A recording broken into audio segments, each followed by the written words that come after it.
सबसे पहले पटियाल देश की राजनीति में भ्रम के संकट का परीक्षण करेगा। पहला भ्रम वो जो फायदे के लिए राजनेता फैलाते हैं और दूसरा भ्रम ये कि चुनाव में वोटिंग मशीन सही है या गलत। अब इसे दो तस्वीरों के जरिए आप समझिए। पहली तस्वीर ईवीएम पर सुप्रीम कोर्ट के फैसले की है। दावा है कि कोर्ट ने ईवीएम मशीन को क्लीन चिट दे दी है। बैलेट पेपर से चुनाव वाली पुरानी व्यवस्था बहाल नहीं होगी। ईवीएम और वीवीपैट स्लिप की 100% क्रॉस चेकिंग भी नहीं होगी, क्योंकि अदालत ने इससे जुड़ी याचिकाएं खारिज कर दी हैं। साथ ही बड़ा फैसला भी दिया है। वैसे तो कोर्ट को ईवीएम में गलती की गुंजाइश फिलहाल नहीं दिखी, लेकिन अदालत ने एक सुविधा जरूर दे दी है। यह सुविधा है संदेह होने पर जांच की। विस्तार से यह मामला आपको बताऊंगा, लेकिन परीक्षण में पहले दूसरे हिस्से का एक छोटा सा ट्रेलर दिखा देता हूं। वो है चुनाव प्रचार में भ्रम का इस्तेमाल करना और उससे होने वाले राजनीतिक फायदे का, जिस पर पटियाल का सवाल है कि भ्रम के आगे क्या जीत है। भ्रम की क्रोनोलॉजी और केमिस्ट्री को समझिए। यह विस्तार से बताऊंगा। जो ईवीएम पर भ्रम का माहौल बनाते हैं वो सुप्रीम कोर्ट की बड़ी बातों को सुन लें। देश की जनसंख्या ज्यादा है, बैलेट पेपर से चुनाव व्यवहारिक नहीं है, यह सुप्रीम कोर्ट ने कहा है। बैलेट पेपर से चुनाव में गड़बड़ी संभव है। ईवीएम आने से चुनाव में गड़बड़ी खत्म हुई है। अब कोर्ट के कुछ सुझाव और निर्देश जान लीजिए, ये बहुत इंपॉर्टेंट है। चुनाव आयोग विचार करे कि क्या वीवीपैट पर्चियों पर बारकोड छापा जा सकता है। रिजल्ट के बाद सिंबल लोडिंग यूनिट को 45 दिन तक सील रखा जाए। नतीजों में दूसरे और तीसरे नंबर के कैंडिडेट्स को जांच का मौका मिलेगा। 7 दिन के अंदर उम्मीदवार फीस देकर जांच की मांग कर सकता है। ईवीएम बनाने वाली कंपनी के इंजीनियर्स जांच करेंगे। इंजीनियर्स की टीम 5 माइक्रो कंट्रोलर मेमोरी को जांच करेगी। टोटल ईवीएम में सिर्फ 5% की ही जांच होगी। इन 5% मशीनों को कैंडिडेट या उसका प्रतिनिधि चुनेगा। रीकाउंटिंग का खर्च कैंडिडेट को उठाना होगा। अगर गड़बड़ी मिली तो उम्मीदवार का पैसा वापस किया जाएगा। ईवीएम पर सुप्रीम कोर्ट के आदेशों को समझने के लिए हमारे लीगल एडिटर निपुण सहगल ने एक रिपोर्ट तैयार की है। आप उसे सुनिए, फिर आगे की बात करेंगे। सुप्रीम कोर्ट ने कहा है कि पहले भी कई बार ईवीएम सिस्टम पर संदेह जताया गया और हमने सुनवाई कर फैसला दिया। इस बार भी हमने सुनवाई की है और फैसला दिया है। अब इस पर रोक लगनी चाहिए। जब तक ईवीएम के खिलाफ कोई पुख्ता सबूत नहीं होता, तब तक यह व्यवस्था बनी रहे, इसे न बदला जाए। 18 अप्रैल को 5 घंटे अदालत ने दोनों पक्षों को सुना। ईवीएम पर फैसला सुरक्षित रखा। अदालत ने हिदायत दी, कहा बिना सोचे समझे सिस्टम पर सवाल उठाना बेवजह शक को बढ़ावा देता है। हर चीज पर संदेह नहीं किया जा सकता। यह बड़ी चुनौती है, क्योंकि इससे जनता में गलत संदेश जाता है, चुनाव में भ्रम फैलता है। फैसले के बाद भी क्या ईवीएम पर संदेह की कोई गुंजाइश है? यह मुख्य याचिकाकर्ता से समझ लीजिए आप।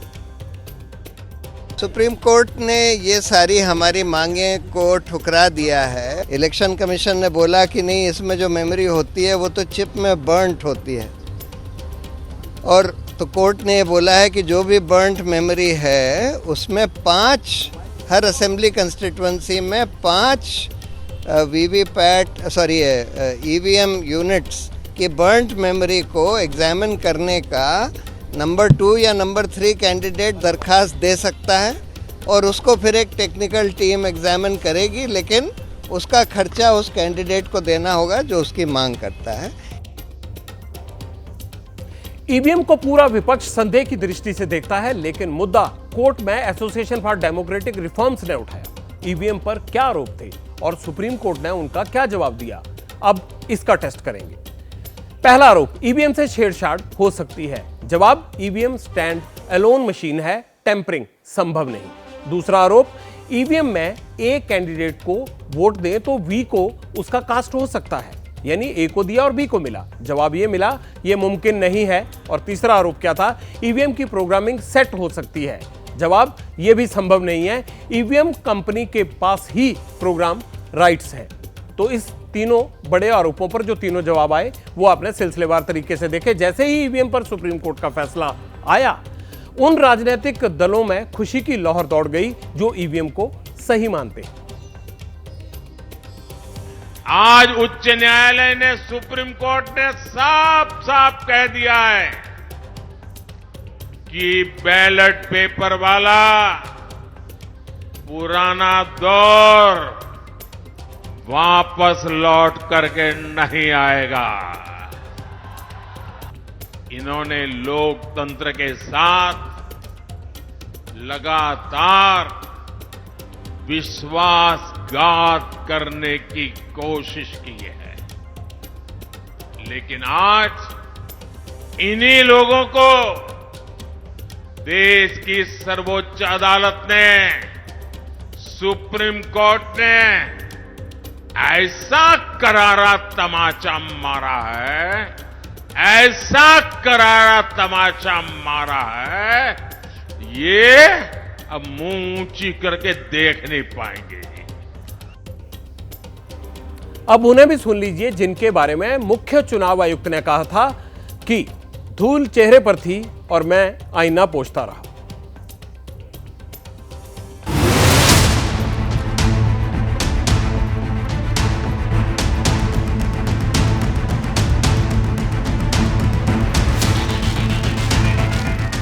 झूठ और बढ़ेंगे, नए नए झूठ आने वाले हैं और प्रधानमंत्री के मुंह से वो झूठ निकलेंगे।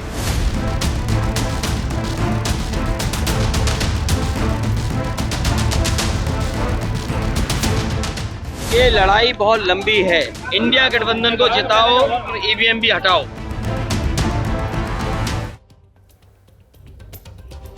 ईवीएम पर सुप्रीम कोर्ट के फैसले पर पूर्व मुख्य चुनाव आयुक्त ओपी रावत का क्या कहना है, अब आपको वो सुनाता हूं।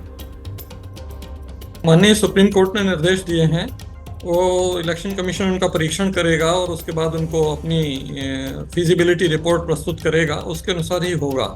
लेकिन अपने को एक सबसे बड़ा पॉइंट ध्यान में रखना चाहिए कि जो वीवीपैट का इंट्रोडक्शन है वो इसलिए नहीं हुआ था कि उससे हम इलेक्ट्रॉनिक काउंट का मिलान करें, इसलिए ये लाया गया कि उसको दिखना चाहिए, तभी ट्रांसपेरेंट प्रोसेस होगा और वोटर का कॉन्फिडेंस बढ़ेगा कि उसने जो बटन दबाया है उसी कैंडिडेट और उसी चुनाव चिन्ह पर उसका वोट गया है। मुझे तो सिर्फ ये लगता है कि जो लोगों के संदेह हैं, जैसा सुप्रीम कोर्ट ने कहा है कि डेमोक्रेसी में लोगों को, सारे स्टेक होल्डर्स को जो भी संदेह शुबा है उन सबको निकाल किया जाना चाहिए, जिससे कि उनके मन में पूरा विश्वास आ जाए।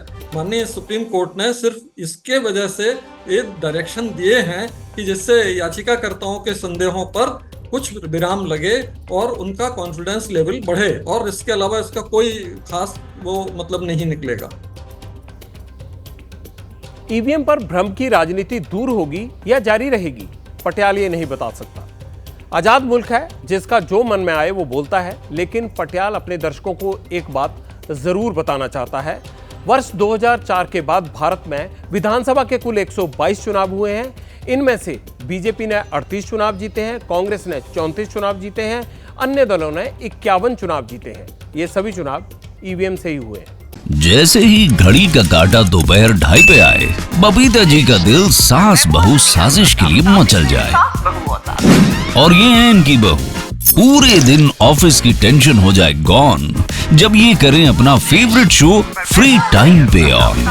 इनकी तरह आप भी देखिए अपना फेवरेट शो अपने टाइम पर और डाउनलोड कीजिए एबीपी लाइव ऐप अपने स्मार्ट टीवी पर।